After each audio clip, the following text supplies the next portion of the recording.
Dando continuidade com o bate-papo com o padre Gilson Soares, vamos falarmos sobre ser padre nos tempos atuais.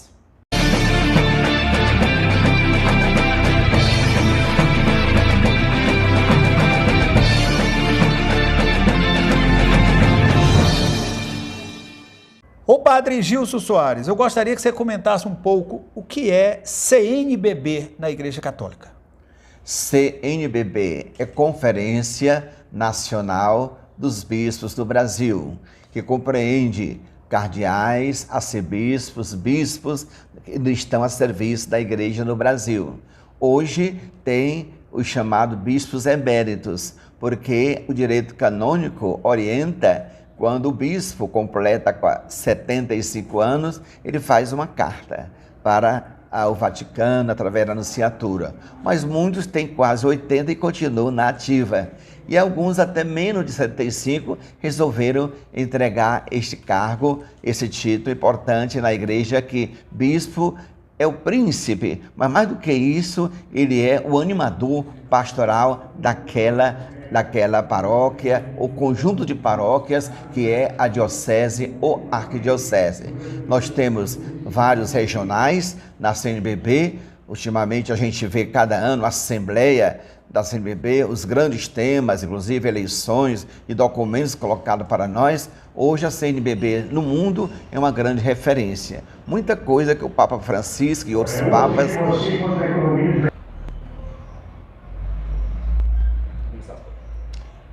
realmente, existe um estudo até no Vaticano e novos estatutos da CNBB, dando mais força e poder até aos chamados bispos eméritos. São cerca de 170 aqui no Brasil. Após 75 anos, eles fazem uma carta através da Nunciatura ao Vaticano para poder se aposentar. Mas alguns chegam quase 80 em plena atividade e outros com menos desta idade já entregam o cargo ou por alguma deficiência ou algum problema de saúde, mas aí caminhamos, acima de tudo, a pastoral e Nosso Senhor Jesus Cristo. Ô padre, eu gostaria que você comentasse um pouco sobre a arquidiocese. Comente um pouco sobre. Arquidiocese, tem até arqué, é a primeira. No Ceará, a primeira diocese foi Fortaleza, daí arquidiocese.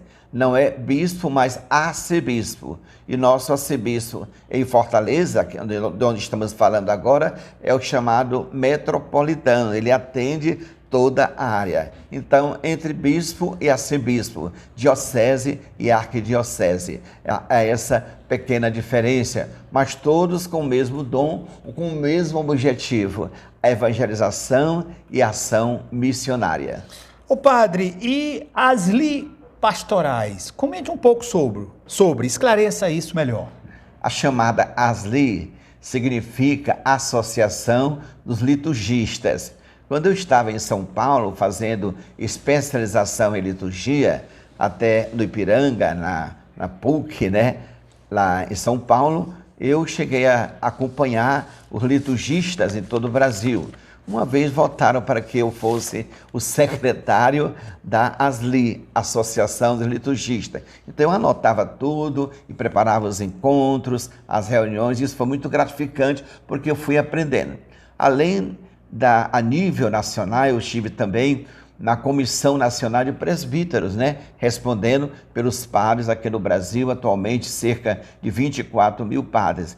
E em nível regional, em nível local, acompanhamos a liturgia, a vocação, a comunicação e, é claro, o apoio a cada um dos nossos colegas padres, nos seus limites, nas suas dificuldades, mas também nas suas alegrias.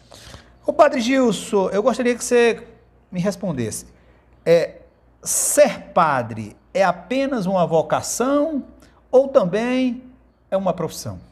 Não costumamos dizer que é uma profissão, embora um ou outro seja padre, presbítero, mas tem um trabalho, ou junto ao governo, junto à prefeitura, junto a um colégio, uma certa profissão. Mas, em termos de padre mesmo, é muito mais pastoral, é estar junto. Eu costumo dizer que o padre é do povo, é mais pobre e mais popular, para não fazer distinção de uns para com os outros. Por isso a gente nem entra praticamente na política partidária para ser de todos e para tudo, já que uma política é de todos. Ô padre, após ser ordenado o padre, existe um plano de carreira para ele? Não é plano de carreira. Alguns títulos são oferecidos, né? Por exemplo, o título de Monsenhor. É o arcebispo, o bispo pede em Roma e dá assim como um brinde, como serviço a um determinado padre e passa a ser Monsenhor, apenas um título. E para ser bispo é mais assim um protocolo maior. Os nomes são escolhidos, tem toda assim uma investigação e quando chega no final, um é escolhido ali para ser bispo e a gente acolhe aquele que o plano de Deus traz até nós, como bispo, arcebispo. Não é carreira, não é profissão, mas são certos cargos que exigem mais responsabilidade de nossa parte.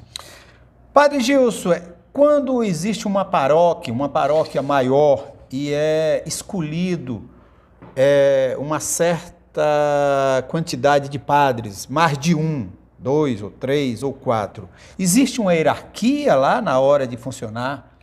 É interessante esta pergunta, porque o mundo cresce, a população cresce, e às vezes uma diocese ou arquidiocese fica muito grande. Então é dividido em outra diocese, ou como tem algumas grandes, né, que São Paulo, Belo Horizonte, mesmo Fortaleza, são regiões episcopais. Geralmente tem o arcebispo e tem os bispos auxiliares para esses encargos, esses momentos de estar mais junto do nosso povo.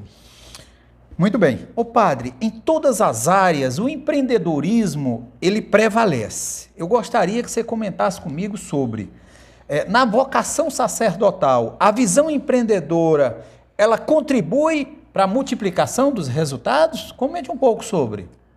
Claro que hoje a gente não pode dizer que é 100%. A gente é colocado numa diocese, colocado numa paróquia, aqueles que gostam, né? Aqueles que não gostam muito. Hoje há esse avanço muito grande das novas comunidades, dos outros de renovação ou de retrocesso. Então a gente tem que caminhar com muita calma para atender a todos e a linguagem de todos.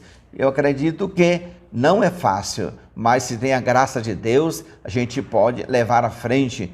E hoje em dia, né, o padre é muito querido numa paróquia, numa diocese. Não se tem notícia que um padre passou fome, morreu de fome, isso aí jamais, né? Mas a gente tem assim o apoio e acolhida e o caminhar com tantas famílias, com tantas pessoas tão boas que a gente tem que agradecer.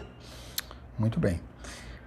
Padre Gilson, para a igreja existir e manter-se organizada, atualmente ela precisa de contribuições e taxas e tributos, não é isso? Eu gostaria que você comentasse um pouco sobre. Em outras épocas era muito mais fácil, né? Mas hoje nós atuamos, paróquia e diocese, mas assim como uma empresa. O nome é meio assim, mas é uma empresa. Então os impostos que cobram de qualquer empresa, nós também pagamos, não somos isentos, vamos dizer assim. Então para isso tem que haver a manutenção. E o meio maior de manter uma diocese, manter uma paróquia, manter uma comunidade, através do dízimo paroquial, que inclusive é um dos mandamentos da igreja. O povo dá o que pode, o povo dá o que sente. Não vamos taxar 10%, né? Como às vezes pode existir por aí. Mas a colaboração, uma coleta, uma ajuda e, sobretudo, o dízimo paroquial é que realmente muito ajuda a manter tanta coisa hoje dentro da conjuntura, dentro da política, dentro da sociedade atual. Ô padre, com o mundo globalizado, tecnológico, com a velocidade das informações e comunicação, houve mudança nos processos na paróquia, arquidiocese, clero e papado? Comente um pouco sobre. Mais diretamente em nossas paróquias, ultimamente agora com o coronavírus, nesta doença, muitas igrejas até fecharam suas portas para um pouco, manter a distância e conservar a sua saúde. Mas uma coisa que muito aumentou a nível local, nacional e internacional foi a comunicação.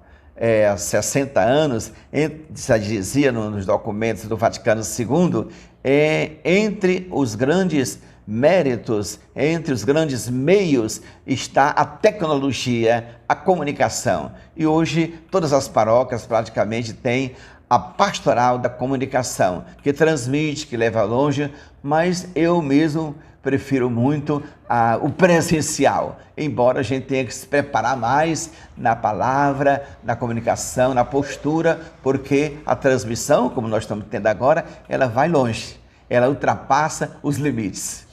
Ô Padre Gilson, sabemos que tudo tem um começo, tudo tem o meio e o fim, né? O padre chega um momento que ele precisa se aposentar, existe a aposentadoria. E a pergunta é, a partir da aposentadoria, quem vai cuidar do padre, já que ele não construiu uma família? Como que funciona? Comente um pouco sobre.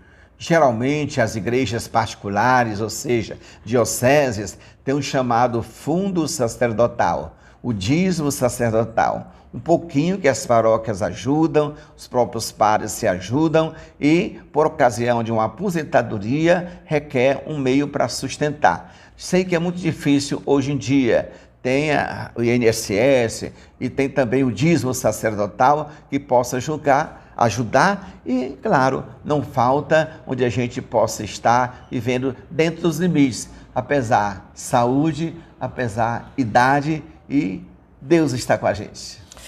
Muito bem. Ô Padre Gilson, eu gostaria que você comentasse um pouco o que você poderia dizer para aqueles jovens que têm um sonho em ser sacerdote. E o que você poderia falar para ele? O que é necessário para eles trilhar nesse caminho e superar o desafio? Comente um pouco sobre. No meu caso, foi minha família, particularmente a minha mamãe, mas hoje em dia é um desafio.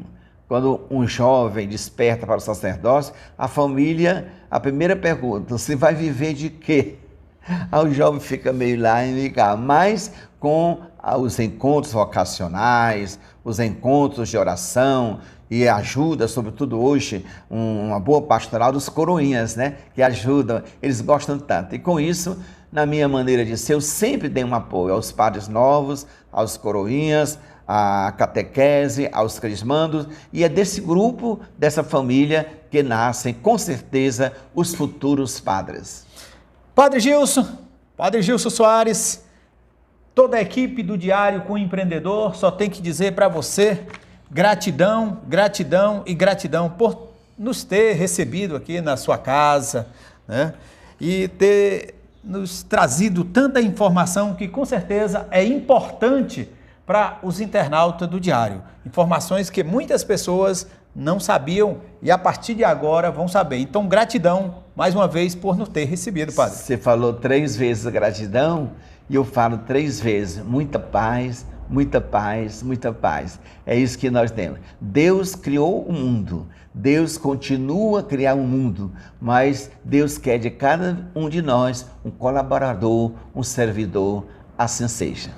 E a você, internauta, gratidão por permitir a gente entrar no teu celular, na tua casa, na tua rede social, no teu coração e na sua vida. E sucesso para nós!